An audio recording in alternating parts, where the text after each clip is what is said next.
Tēnā koutou, nau mai ki tēnei karakia I runga I te ipurangi mō te ata. Welcome to our morning prayer service for the 17th of August. Kia inoi tātou. E te atua kaharawa, e tūwhera ana ngā ngākau katoa ki a koe. E mōhiotia ana ngā hiahia katoa. E kore hoki I ngaro I a koe te mea huna. Whakahānge iho tō wairua tapu. Hei whakamā I ngā whakaro o mātou ngākau. Kia tino aroha ai mātou ki a koe. Kia tika ai te whakanui I tō ingoa tapu. Ko ihu karaiti hoki tō mātou ariki. Āmine. A reading from the book of 1 Samuel and beginning at chapter 24 and beginning at verse 1. After Saul returned from fighting the Philistines, he was told that David had gone into the wilderness of En-gedi. So Saul chose 3,000 elite troops from all Israel and went to search for David and his men near the rocks of the wild goats. At the place where the road passes some sheepfolds, Saul went into a cave to relieve himself. But as it happened, David and his men were hiding farther back in that very cave. "Now's your opportunity," David's men whispered to him. "Today the Lord is telling you, I will certainly put your enemy into your power to do with as you wish." So David crept forward and cut off a piece of the hem of Saul's robe. But then David's conscience began bothering him because he had cut Saul's robe. He said to his men, "The Lord forbid that I should do this to my lord the king. I shouldn't attack the Lord's anointed one, for the Lord himself has chosen him." So David restrained his men and did not let them kill Saul. After Saul had left the cave and gone on his way, David came out and shouted after him, "My lord the king." And when Saul looked around, David bowed low before him. Then he shouted to Saul, "Why do you listen to the people who say, 'I am trying to harm you'? This very day you can see with your own eyes that it isn't true. For the Lord placed you at my mercy back there in the cave. Some of my men told me to kill you, but I spared you. For I said, I will never harm the king. He is the Lord's anointed one. Look, my father, at what I have in my hand. It is a piece of the hem of your robe. I cut it off, but I didn't kill you. This proves that I am not trying to harm you, and that I have not sinned against you, even though you have been hunting for me to kill me. May the Lord judge between us. Perhaps the Lord will punish you for what you are trying to do to me, but I will never harm you. As that old proverb says, from evil people come evil deeds. So you can be sure I will never harm you. Who is the king of Israel trying to catch anyway? Should he spend his time chasing one who is as worthless as a dead dog or a single flea? May the Lord therefore judge which of us is right and punish the guilty one. He is my advocate, and he will rescue me from your power." When David had finished speaking, Saul called back, "Is that really you, my son David?" Then he began to cry. And he said to David, "You are a better man than I am, for you have repaid me good for evil. Yes, you have been amazingly kind to me today. For when the Lord put me in a place where you could have killed me, you didn't do it. Who else would let his enemy get away when he had him in his power? May the Lord reward you well for the kindness you have shown me today. And now I realize that you are surely going to be king, and that the kingdom of Israel will flourish under your rule.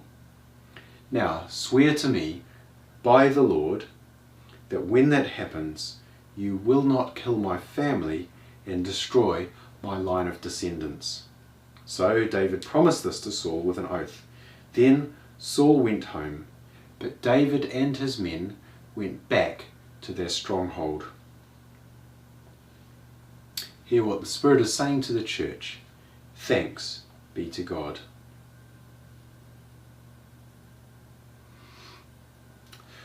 Well, I've actually been to En Gedi, and so this passage is quite evocative for me. I've walked up the valley, and I've been to the spring. Actually, there's a little waterfall, and you can sit in the midst of the desert heat. You can walk up the valley of En Gedi, and you can sit in the waterfall, and the water cascades over your shoulders and cools you off. And you don't mind going in fully dressed, because the desert surrounding is such a brutal place and such a difficult environment. And being there and walking up that same place was really quite a significant thing because of awareness of this passage in 1 Samuel, a story that tells of David spending time in En Gedi as well. But of course the story isn't one of David relaxing in the waterfall, but instead a time of great peril. It's a place that you go to because it has water in the desert and where you can live. Just around the corner, well, more or less just around the corner, you'll find other places where people lived, including the Qumran community, not far from there, but very much later in time. So these places were important because you could actually survive in the midst of the desert, even though many of the places around were unlivable. So David has gone there for safety and to be able to survive, but Saul has hunted him down almost to the point of catching him. And so there's this dramatic moment where David has his enemy entirely in his power. He could have, if he wanted to, struck Saul down. But this story tells us of the way David, God's true king, the one who would in time replace Saul as the king of Israel, David chooses to act with mercy instead of with violence. Even though he knows what it is that God is going to achieve, he chooses not to to bring that about through a violent act. Instead, he's willing to wait until God actually brings it about in a better way. And Saul finds this quite remarkable. And I don't know if you noticed the very emotional language there, that Saul calls David his son and is in tears over what has happened. Of course, as the story goes on, as we encounter it over the next few days, we'll find that all Saul's tears and his expressions of relational commitment weren't matched, unfortunately, by actions which might have led to things being restored for him. Nevertheless, he learns one thing from this encounter. He learns that he can trust in the mercy of David, even though David was not able to trust in the mercy of Saul. In other words, that David is a different kind of king. And notice in this that David is acting not just out of a desire not to use violence, certainly not to take his place by violence, but in recognition that the leadership that God gives to certain people must be respected, even when there's a significant disagreement, such as the disagreement here between David and Saul. David doesn't think that Saul is acting rightly in trying to hunt him down, but he still respects the place of authority that Saul has as God's king. And so he chooses not to act, not so much against Saul, the human being, but he chooses not to act against the one that God has appointed. And of course we look not only back to David, but we look back to Jesus, the king who, like David, acts without seeking to take power, even though he deserved it. And when we look at David in this story, or when we look at the story of Jesus, we find an example for ourselves of not only the way we ought to act, but the way that God acts. That God chooses to act through people like David, who show mercy instead of violence, through, most of all, Jesus himself, who rejects the way of strength and power in order to win us back to him And I want us to find encouragement in that, to follow the same pattern, the same model of how to act. When we see, for example, an unjust ruler, our calling is not simply to try and upend that person, but to show some respect for the authority God has given them, but also to recognize that in apparent weakness, it is actually possible for us to achieve God's purposes.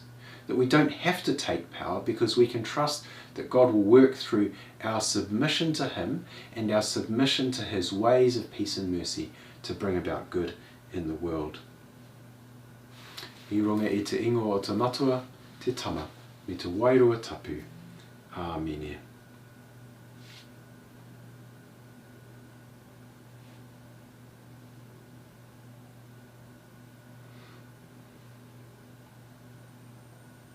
Ko ākona nei tātou e tō tātou ariki, ka inoi tātou. I tō mātou matua i te rangi, kia tapu tau ingoa, kia tai mai tau rangatiratanga, kia mea te tau e pai ai ki runga ki te whenua, kia rite anō ki tō tarangi. O mai kia mātou aia nei, he taroma mātou mō tēnei rā. Murua o mātou hara, me mātou hoki e mura nei, I o te hunga e harana kia mātou. Aua hoki mātou e kawea kia whakawaia, I ngāri whakaorangi e mātou I te kino. Nā au hoki te rangatiratanga, te kā, me te kororia. Ake, ake ake. Āmene.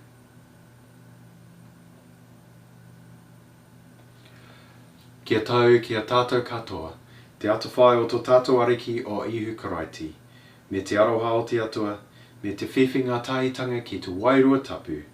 Ake, ake ake. Āmene.